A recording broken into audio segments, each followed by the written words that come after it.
Well, look what the cat drug in. It's me, it's Tommy Purr, and damn, it has been a long time, but it feels good to be back. This is Tommy Likes It, the talk show where I talk about toys that interest me and toys that I hope interest you. Now, for those of you who don't know who I am, who are new to the channel or may have forgotten who I am because it's been that damn long since I did a full-fledged Tommy Likes It, I am an indie pro wrestler who goes by the name of the Sin City Kitty with a passion for smashing. I buy toys, I open them up, and I tell you what I like, what I don't like, and where they rate on a scale of 1 to a perfect 10. We take a look at articulation, details, accessories, and packaging, if it was in the box when I bought it. And now we're doing a little segment called Buy Curious, B-U-Y Curious. That is, after I review a toy, I tell you 3 other toys that I do not have in my impressive action figure lineup, and I let you know what I'm curious about buying, what I'm curious about adding to this massive collection behind me. And then you guys give me your opinions in the comments. I ignore them unless you're funny or smart or cute or have a good credit score above 600. So now that we got the reintroductions out of the way, let's go ahead and roll that beautiful intro that I'm dying to hear and get right into it, shall we? Hi, I'm Tommy, and I'm your friend to the end. Heidi-ho, ha ha ha. Tonight on Tommy Likes It, we're taking a look at NECA's Teenage Mutant Ninja Turtles cartoon line, and the figure in question, exclusive to Target, is Usagi Yojimbo, the warrior rabbit, the rabbit Ronin himself. I love the box art. I think it's amazing. I love his expression because he seems super judgmental, which is a total mood. The box is colorful, it's vibrant, it has nice crisp lines on the artwork. Any Mint on Box collector would really like the box, but you know how I feel about Mint on Box collectors. Y'all are weird. Toys are meant to be out of the box, breathing, and displayed and played with.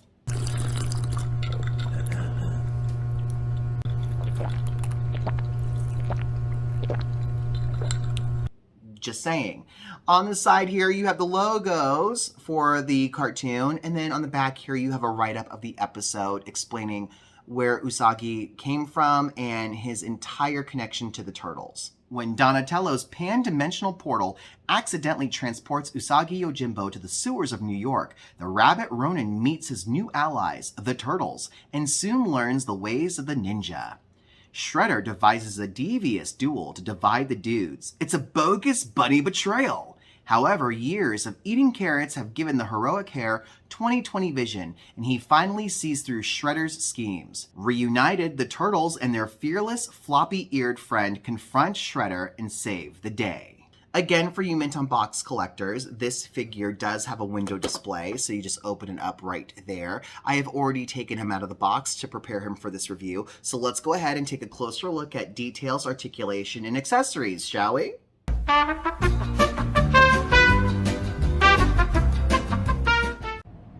And here is Usagi Yojimbo out of the box and standing on his own 2 feet. This figure is really nice. I really like the outfit. Usagi was very toyetic in the cartoon, meaning he had the perfect appearance that translated beautifully into action figure form.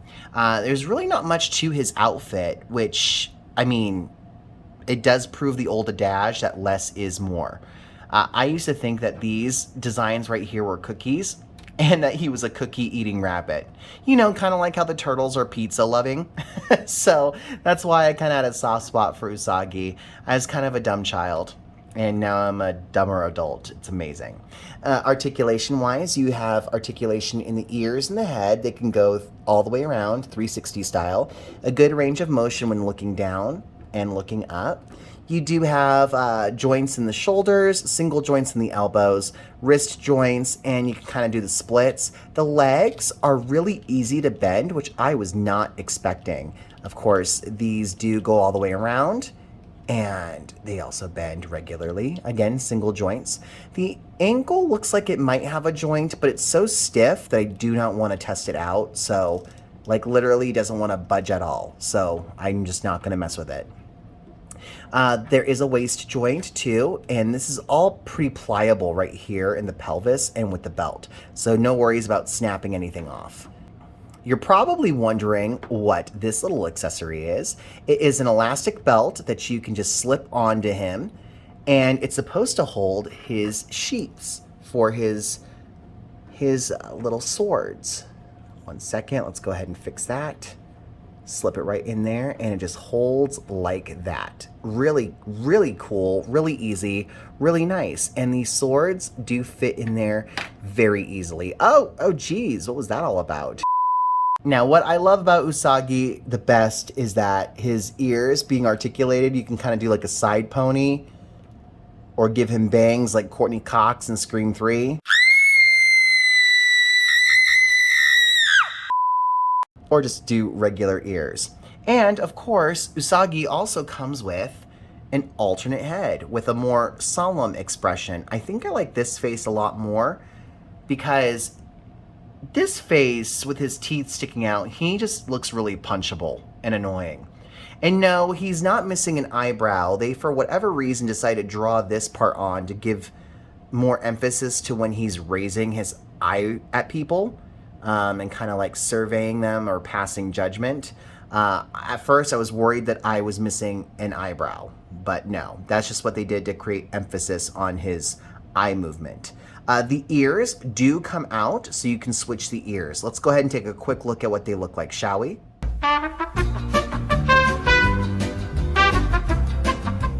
So here's the punchable face with the down ears. And here's the more solemn expression with the up ears, which I really, really like. However, there is a reason why the ears can also come out, and it's not just to change between the two different sets. It's so you can take off the ears and slip on his little hat, which looks really cool, and it's got great texture and great lines and great paint. Of course, it wouldn't be NECA if it didn't come with a bunch of different hands. You get 3 sets of hands altogether. You get the open ones, which Usagi is displayed with, and then you have closed fists, and then you have a pair of grippy hands. Sticking to the theme of accessories, we have, I can't pronounce it, Takaji? Takaji? I think it's Takaji. It's a lizard, which I was like, oh, it's a little dinosaur. But apparently these come from the Usagi comic book, because I do not remember them from the TV show at all. It's a cute little accessory, so you can use this as like a dinosaur toy for like your action figures, or you can use it as a little sidekick for Usagi, which is what I'm sure it's meant to be. And of course you get 2 swords. You have a katana, which is the longer one, and then you have a blade that they call a wakizashi. I'm Japanese. I should know this crap, but I don't. So listen, don't come for me in the comments and say it's pronounced this way. Listen, I don't need to hear it from you weeaboos, okay? So wakizashi is what I'm calling this one, okay? Wakizashi katana. Katana wakizashi. Watch me be wrong on all fronts, but listen, I don't have time for this, okay? This is free and fun, and you're stressing me out, guys. And I've been studying for weeks. I have to learn all these by tonight. No, don't be silly, Andrea. These 2. And here's Usagi with his 2 blades. And I will say this, when you take the blades out of the box, be very careful because it's that brittle NECA plastic, so these will break. But the hands, it was so easy putting them in the hands. The hands were a lot less brittle than most figures these days, so it was easy to slide the handle of the blades right in there. And then, of course, you can just slide them into their sheaths right there so you don't lose them. Really nice. And they don't stick or anything. It's a nice, comfortable fit. Not too tight, not too loose. And then, of course, you have a katar, which is the triangle knife or triangle sword. I think I pronounced it right. Katar, whatever. Whatever, you have a letter opener. And then you have a kunai. It's basically a throwing spear or a spear knife or whatever. A throwing knife. Sorry, it's a throwing knife. But it kind of looks like Scorpion's spear from Mortal Kombat. And no, it does not come like this. But you know what? It wouldn't be NECA if something didn't break once you opened the package, which is exactly what happened when I unboxed the figure. That's okay, because I really don't like this weapon, so it is what it is. And aside from the hat, I'd have to say this is probably my other favorite accessory. This is his little traveling robe, which is so cute. And the armholes are big enough that you don't have to take the hands off to slip the arms through, which is really typical of figures these days when they have soft goods, jackets and cloaks and coats and things like that. There is a wire in the rim of the hood, So he looks like a Jedi. He looks like a Sith. I really love it. I didn't like it at first, but the more I've played with the cloak and the hood, the more I'm like, this is really fun. He looks really cool. I dig it a whole hell of a lot. Really, really good. Really well made too. It's nice and durable. It's not going to tear really easily, which is great. Although I'm not a fan of this belt. It's just a very thin elastic fabric, but you can tie it around here and it keeps it closed. I kind of wish they had just done like a button or Velcro, but what are you going to do? Nice heavy stitching right here. Everything looks amazing. So you're probably wondering, what is the final grade for Usagi Yojimbo? I think it's safe to assume, duh, Tommy likes it, but I'm not going to hold any quality control things or the fact that I broke the throwing knife when I opened the figure from the box into account, because I feel like that's unfair, because there have been plenty of people that I knew who bought this figure and they didn't have any of those issues. So I'm just going to attribute it to Mercury retrograde and just my luck. You know what I'm saying? This figure, on a scale of 1 to a perfect 10, gets a perfect 10. I think NECA hit it out of the park. I love the colors of the outfit. I love his expression. I love his little lizard sidekick, and all of the accessories and extra pieces completely make sense. Nothing feels like it's wasted. Nothing feels like just filler. Nothing feels like leftovers from a previous figure or a scrapped design. I really do like it. I do love this cloak with this whole ensemble right now. That was my first time really setting him up like this with his weapons, and I think I now know how I'm going to display him. I do wish there was somehow a way for me to display him with both his ears up and the hat. Like, I feel like it would have been cool if there was a hole in the hat and the ears were sticking out of it, out of the top, but that wouldn't be screen accurate. But that's just me trying to have all of my cake and my neighbor's cake and, you know, my dad's steak and eat it too. That's not going to happen. So yes, Usagi gets a perfect 10 on the perfect 10 scale. Definitely go out there and get it. Again, if you don't remember from the beginning of the episode, this figure does retail at $32.99 at Target exclusively. Pick him up now while Target is in stock and feeling generous and actually putting things on their shelves. This is most definitely a must-have for any Teenage Mutant Ninja Turtle collector. No.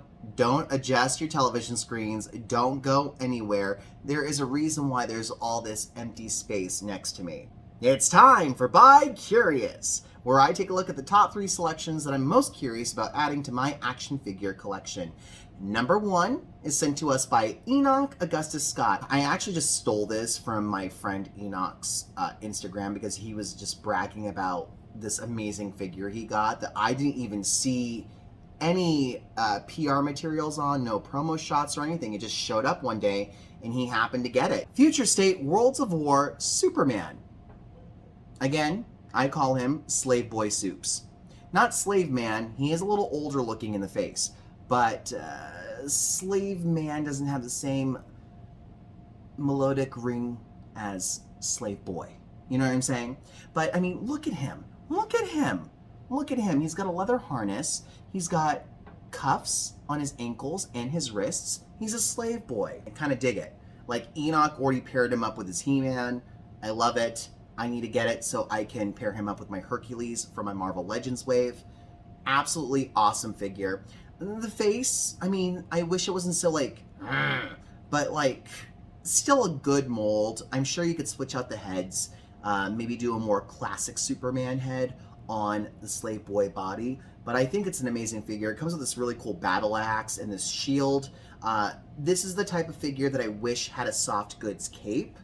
But what are you gonna do? It's coming in hot at $19.99. It's already on Amazon. I could order it next day if I really wanted to, but I feel like that's cheating, and I really would love to have that feeling of, you know, I want that dopamine when I find it in the wild, you know? I want that.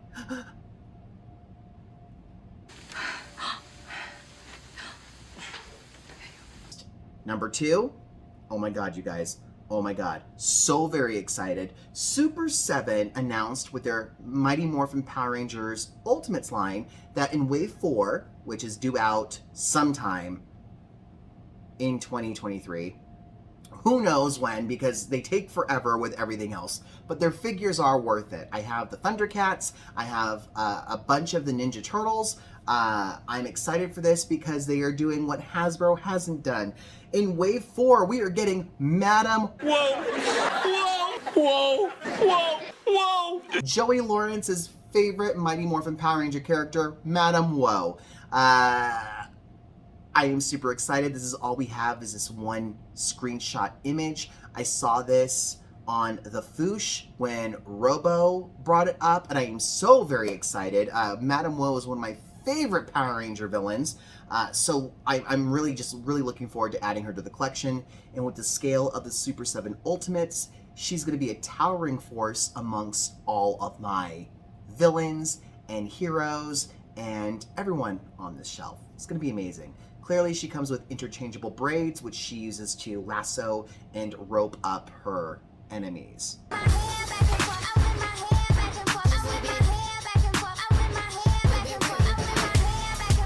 Really, really cool. I wish there was kind of like a wind effect, because she has that wind breath that she uses to attack Billy in the episode Peace, Love, and Woe, which I love that title, so clever.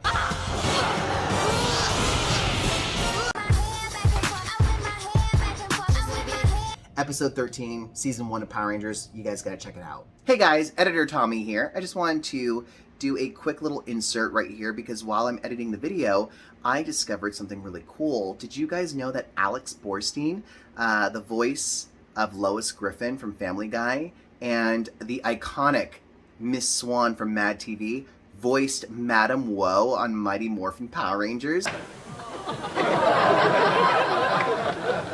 Hey, I know you.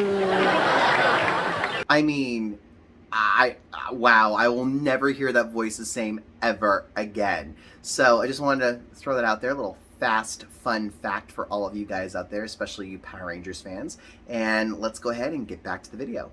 And finally, number three, I'm so excited. Everyone knows I am a Diva Wrestling stan.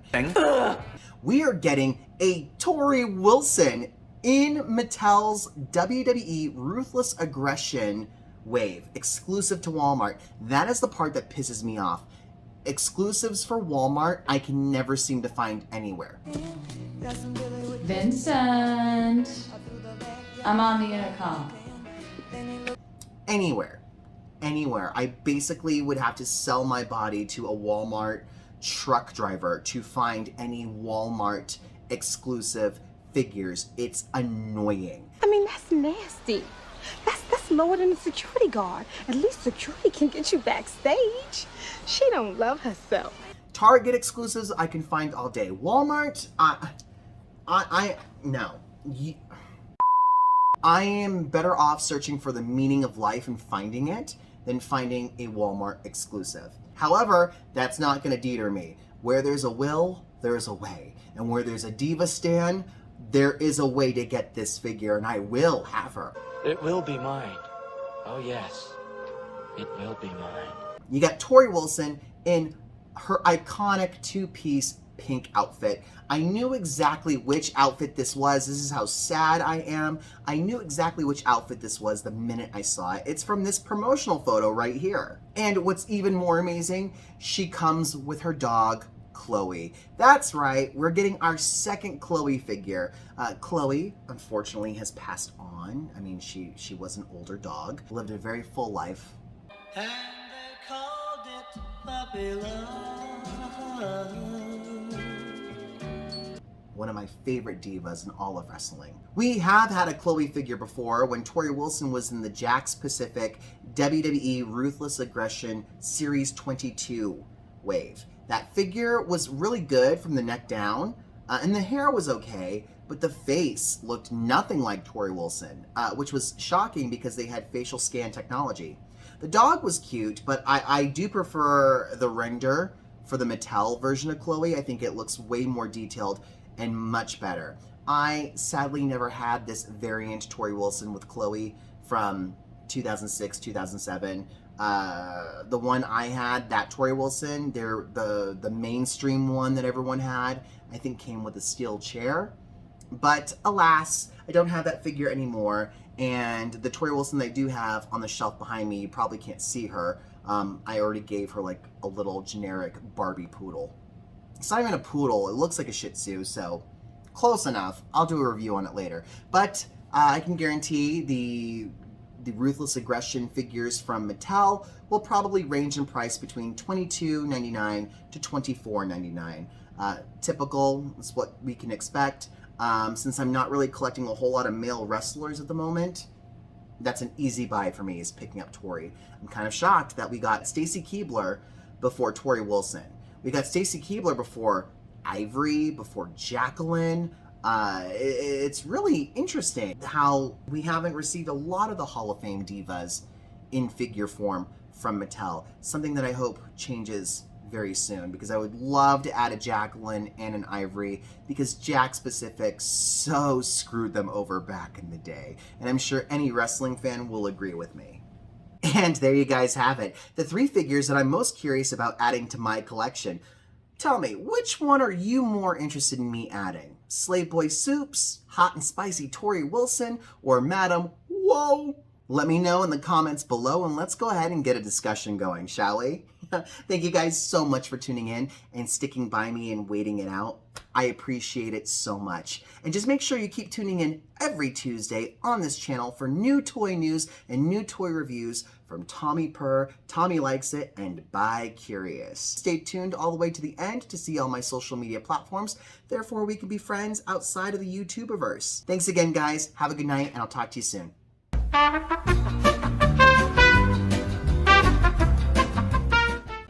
Hey, do you like wrestling? Do you like action figures and dolls? Do you like self-deprecating humor from chubby gay Asian boys with no romantic prospects? Oh my gosh, then you have come to the right place.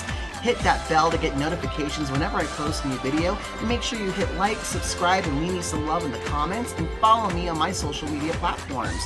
Keep it classy, keep it catty, and I'll see you soon.